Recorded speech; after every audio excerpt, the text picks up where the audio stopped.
In this video, I'm going to show you how to make a bar graph in Microsoft Excel in a quick and simple way. A bar graph, also called a bar chart, displays different categories of data using rectangular bars, where the length of each bar represents the value of that category. Bar graphs can be shown horizontally, while vertical versions are known as column charts in Excel.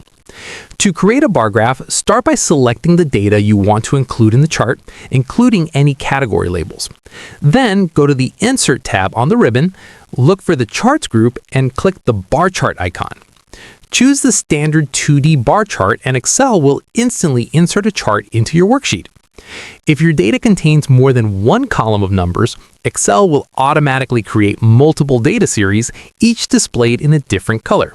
If you want to explore more bar chart options, you can open the full chart list and choose from different bar chart subtypes. After inserting the chart, select it to activate the chart design tools on the ribbon.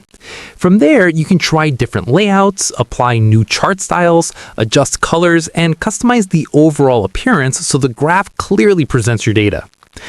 Bar graphs are one of the easiest and most effective ways to compare categories and visualize information in Excel.